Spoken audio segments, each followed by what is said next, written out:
Assalamualaikum warahmatullahi wabarakatuh. Perkenalkan, nama saya Khailia. Saya merupakan mahasiswi dari Universitas Sultan Haji Muhammad Idris Samarinda. Saya dari Prodi Bimbingan dan Konseling Islam semester 3. Hari ini saya ingin membahas mengenai perkembangan prenatal, di mana kehidupan baru dimulai dalam rahim seorang ibu. Jadi, mari kita lihat bagaimana janin tumbuh dan berkembang selama periode yang sangat penting ini. Perkembangan prenatal mengacu pada rangkaian perubahan yang terjadi pada janin selama periode kehamilan, dimulai dari saat pembuatan hingga kelahiran. Proses perkembangan prenatal ini berlangsung selama 4 minggu sebelum bayi lahir. Selama periode ini, terbentuklah ikatan awal antara bayi dan orang tua yang memiliki dampak jangka panjang, terutama dalam kemampuan dan kecerdasan bayi dalam rahim. Perkembangan prenatal terdiri dari 3 tahap, yaitu tahap germinal, tahap embrionik, dan tahap janin. Pada tahap pertama yang disebut tahap germinal, ini terjadi saat sperma bertemu dengan sel telur sampai sekitar 2 minggu kemudian. Mereka bergabung dan membentuk sesuatu yang disebut dengan zigot, yang hampir seperti satu sel kecil yang sangat khusus. Saat mereka bergabung, mereka membawa informasi genetik dari ibu dan ayah yang akan menentukan seperti apa bayi yang akan tumbuh nanti. Zigot ini mulai membelah diri dengan cepat, seperti pecah menjadi 2 sel, lalu 4, lalu 8, dan terus seperti itu. Ini disebut mitosis. Tetapi di tahap ini, banyak zigot yang tidak bertahan hidup setelah 2 minggu pertama. Setelah 5 hari, ada sekitar 100 sel, dan setelah 9 bulan kemudian, ada terdapat banyak miliaran sel. Selama zigot ini membelah diri, mereka mulai menjadi lebih khusus, yang berarti mereka akan menjadi bagian-bagian yang berbeda dari tubuh bayi nanti. Beberapa dari mereka akan menjadi bagian dari plasenta, tali pusar, dan cairan ketuban yang sangat penting untuk mendukung bayi saat dia tumbuh di dalam rahim ibunya. Namun, pada tahap ini sel-sel ini masih tidak melekat dengan dinding rahim, tetapi mereka akan segera melakukannya dan memulai tahap berikutnya. Tahap berikutnya adalah tahap embrio. Ini dimulai ketika zigot melekat pada dinding rahim, sekitar 2 minggu setelah pembuahan, dan berlangsung hingga sekitar minggu ke-8 kehamilan. Pada tahap ini, sesuatu yang disebut plasenta mulai tumbuh.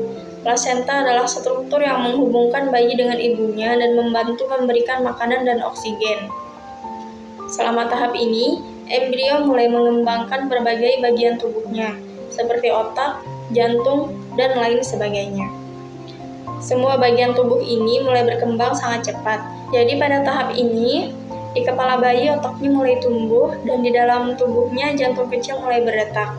Bagian-bagian lain dari tubuh seperti mata, telinga, hidung, dan rahang juga mulai terbentuk. Jadi, tahap ini benar-benar penting karena semua organ dan bagian tubuh penting mulai terbentuk. Dan yang terakhir adalah tahap janin. Ini dimulai sekitar minggu ke-9 kehamilan dan berlangsung hingga bayi lahir. Biasanya sekitar minggu ke-38 atau 40. Bayi pada tahap ini mulai terlihat seperti bayi manusia kecil. Pada awalnya, bayi sangat kecil hingga seukuran kacang merah. Tapi dia mulai tumbuh dengan cepat, lengan dan kaki mulai bergerak, dan organ-organ dalamnya terus berkembang. Pertumbuhan otaknya juga sangat pesat, dan ini memungkinkan bayi untuk mulai menunjukkan perilaku seperti gerakan dan reaksi terhadap suara dan cahaya. Selama tahap ini, bayi benar-benar mengambil bentuk manusia yang bisa kita kenali, dengan tangan, kaki, dan bahkan sidik jari.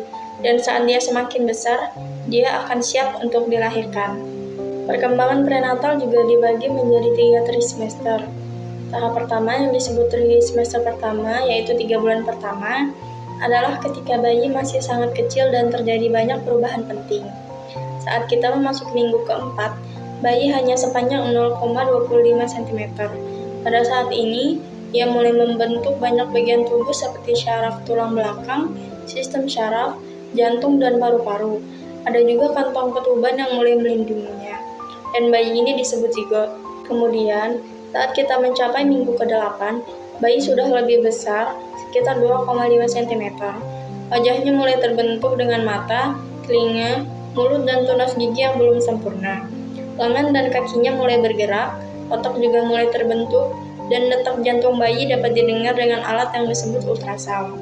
Saat ini, bayi masuk ke dalam masa yang disebut embrio. Kemudian, ketika kita sampai pada minggu ke-12, bayi sudah lebih panjang, yaitu sekitar 3,5 cm dengan berat sekitar 1 ons. Bayi sudah bisa menggerakkan lengannya dan kakinya, dan bahkan sudah mulai bisa tersenyum, merengut, menghisap, dan menelan. Pada tahap ini, kita juga bisa mulai membedakan jenis kelamin bayi, apakah dia akan menjadi seorang anak laki-laki ataupun perempuan. Selain itu, bayi juga sudah bisa buang air kecil. Setelah tahap pertama, kita masuk ke trimester kedua, yaitu 3 bulan kedua. Saat mencapai minggu ke-16, bayi sudah lebih besar lagi, yaitu sekitar 15 cm dengan beratnya antara 4 hingga 7 ons. Detak jantung bayi juga sangat kuat, kulitnya masih cukup transparan, dan ada bulu-bulu halus yang menutupi tubuhnya. Kuku di jari tangan dan kaki juga sudah mulai terbentuk. Bayi juga mulai bergerak dengan lebih terkoordinasi, bahkan bisa berguling di dalam cairan ketuban. Kemudian, saat kita mencapai minggu ke-20, bayi sudah mencapai panjang sekitar 70 cm dengan berat sekitar 0,25 hingga 0,5 kg. Detak jantungnya bisa didengar dengan menggunakan alat stetoskop biasa. Bayi mulai menghisap ibu jari, bahkan bisa mengalami cegukan. Selain itu, rambut, bulu mata, dan alisnya juga sudah mulai tumbuh. Selanjutnya, saat kita memasuki minggu ke-24, bayi sudah mencapai panjang sekitar 35 cm dan beratnya antara 0,5 hingga 0,75 kg. Pada saat ini, kulitnya mulai mengeriput dan dilapisi oleh lapisan pelindung yang disebut vernix caseosa. Mata bayi juga mulai terbuka dan di ususnya kotoran sudah mulai terkumpul. Bayi juga punya genggaman yang kuat. Lalu, pada trimester ketiga atau 3 bulan terakhir, ketika kita mencapai minggu ke-28, bayi sudah mencapai panjang sekitar 35 hingga 42,5 cm dan beratnya antara 1,25 hingga 1,5 kg. Tubuhnya mulai bertambah lemak dan dia menjadi sangat aktif walaupun pernapasannya belum sempurna. Saat kita mencapai minggu ke-32, bayi sudah mencapai panjang sekitar 41,25 hingga 45 cm dan beratnya antara 2 hingga 2,5 kg. Ia memiliki periode tidur dan terbangun dan bisa merespon bunyi. Bayi bahkan bisa mengambil posisi kelahiran meskipun tengkoraknya masih lunak dan fleksibel. Pada akhirnya di minggu ke-36 hingga 38, bayi sudah sangat dekat dengan kelahiran. Panjangnya mencapai 47,5 hingga 50 cm dan beratnya antara 3 hingga 3,75 kg. Kerutan pada kulitnya mulai berkurang dan vernix caseosa yang melindunginya sudah tebal. Selama periode ini, aktivitas bayi mulai berkurang dan dia juga mulai memperoleh kekebalan dari ibunya. Adapun hal-hal yang dapat mempengaruhi perkembangan prenatal diantaranya adalah gizi ibu, kekurangan vitamin, kesehatan ibu, faktor resus, obat-obatan, sinar X dan radium, alkohol, tembakau atau rokok, dan yang terakhir adalah emosi calon ibu. Jadi, bisa disimpulkan bahwa perkembangan prenatal adalah proses pertumbuhan dan perkembangan janin di dalam rahim ibu selama kehamilan. Ini terjadi melalui 3 tahap utama, yaitu tahap germinal, tahap embrionik, dan tahap janin.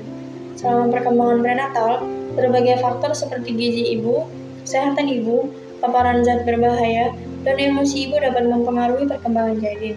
Jadi penting bagi ibu hamil untuk menjaga kesehatan dan kesejahteraannya untuk mendukung perkembangan janin yang optimal. Itulah sedikit penyampaian materi dari saya. Semoga dapat bermanfaat. Wassalamualaikum warahmatullahi wabarakatuh.